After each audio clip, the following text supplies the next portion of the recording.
If you no longer want to be absolutely cooked, you need to get Hunter Eyes, you need to minimize your upper eyelid exposure, and here is exactly how to do that with the two most efficient facial exercises, which are very easy to do. You can't shift the bones that easily, but you can shift the muscles, and that will obviously shape the appearance of your eyes, because there are 40 plus muscles in your face. First thing you can do is engage this orbicularis oculi muscle, which is the muscle which kind of contracts your eye when you squint like this. You're going to pull the outer corner of your eye, squeeze down, do 30 repetitions, do 2 sets, and that will give you a more fierce looking eye. The second and most important exercise is to disengage this frontalis muscle. Every time you raise your eyebrows, you're engaging this muscle, which pulls everything up, gives you upper eyelid exposure, and makes you look frightened and scared. You want to massage that muscle, grab it with both hands, massage the frontalis muscle, do that for 30 seconds to a minute after doing the orbicularis oculi training exercise. This will begin to release the tension and disengage the muscle, and then you also just need to be very conscious of not raising your eyebrows too much throughout the day to overactivate the muscle. If you do that, you'll get Hunter Eyes, you'll improve the attractiveness of your eye area. Obviously health is king,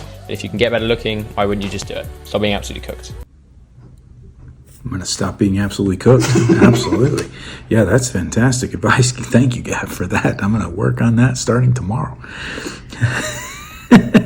This has got to fall into the category of the looks maxing again. These fellas.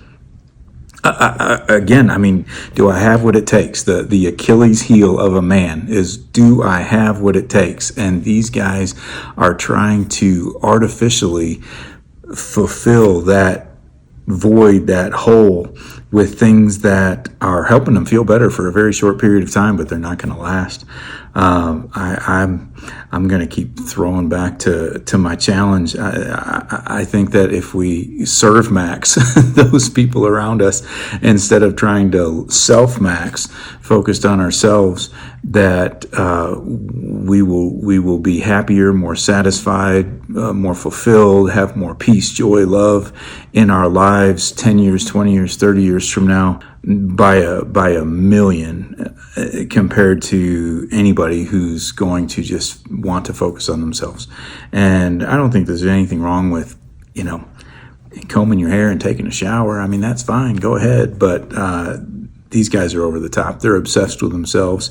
And these are the kind of guys that if they walk by, I used to work out at a gym, and there were guys that if they walked by one of those wall mirrors, that they just do this the whole time, like they can't not look at themselves. And these guys are obsessed with how they look, and that is impossible to be in the same mind as somebody who's obsessed with serving others.